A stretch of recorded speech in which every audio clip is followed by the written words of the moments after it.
A months-long legal battle over free speech and academic freedom at West Point Military Academy could finally be ending after the Pentagon agreed not to implement a policy restricting civilian professors from expressing opinions in the classroom and speaking publicly without permission. The policy was announced earlier last year and was quickly challenged by the Academy's longest-teaching law professor, Tim Bakken, calling it a violation of the First Amendment. And joining us now is Professor Bakken. Thank you so much for coming on the show. You're welcome. So let's just start with initially what made you decide you wanted to challenge West Point's policy. The policy prohibited professors at West Point, and it said that if they wanted to speak or write publicly, they had to obtain approval from military officer administrators at West Point. That's a very strong restriction on any person in society. It, first of all, diminishes people's freedom to be themselves, but secondly, in the academic setting, it prohibits people from speaking, college teachers, what they believe to be a search for the truth. I thought that went too far, and in fact, it appears that that's the only restriction in possibly U.S. history in which one college has said that its professors must obtain approval before speaking or writing publicly. And it seemed like a natural thing to do, to simply say that this was a mistake and it should be withdrawn. And I tried to confront it that way and ask that it be withdrawn. It was not withdrawn. And as a result, I asked a court to consider whether this was a constitutional violation of the First Amendment. And what harm do you feel there is in limiting a professor such as yourself's opinion and what you express in a classroom? We now know that academic freedom is a constitutional right. The Supreme Court has told us that, and other courts have told us that. But why is that a constitutional right? The primary reason why academic freedom in particular is a constitutional right is that we look to college teachers to be neutral people who will search for the truth. And that rule that I challenged was a rule that prohibited me. My specialties are constitutional law and criminal law, from simply talking about constitutional law and criminal law in the same way that the rule prohibited an English professor from talking about her poetry. That seemed to go too far. Yes, everybody has to have some kind of decorum in whatever profession he or she works, but this, because it's the responsibility. Society wants college teachers to search for truth. It did go too far, in my view. You've been a professor at West Point for more than 20 years. You've also been rather critical of the U.S. military. Did you feel in some ways you were specifically targeted?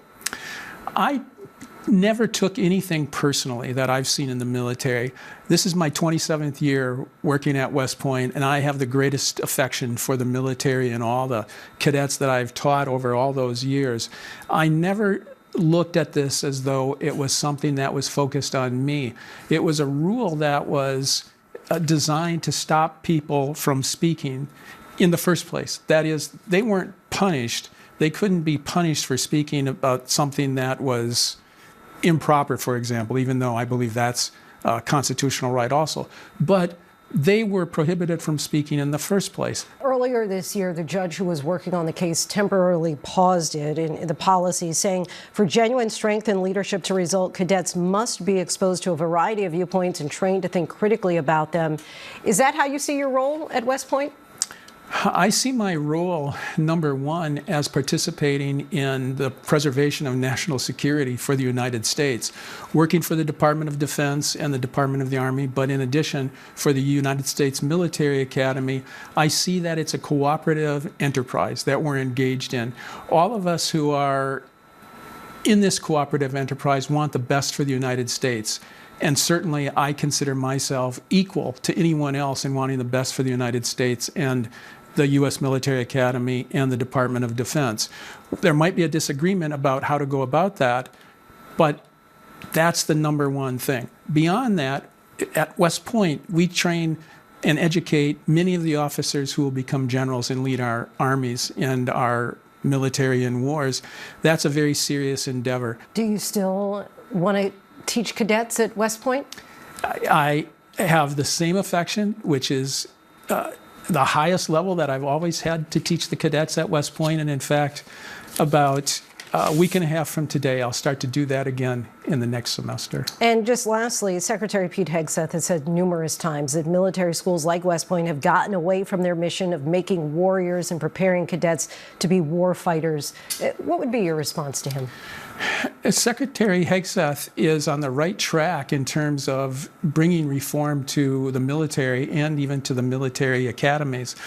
The point at which I would add something would be to say, throughout our history, since World War II, in Korea somewhat, but in Vietnam also, in Iraq and Afghanistan wars in addition, we have done very well. Our military has done very well. It is a lethal military, and it's won most of the tactical battles. But unfortunately, at least in my view, and I don't speak for the government at all, I'm here as a citizen, but in my view, as a citizen, there's a reason why we have lost those wars, and I think a lot of it comes down to faulty decision-making and lack of judgment.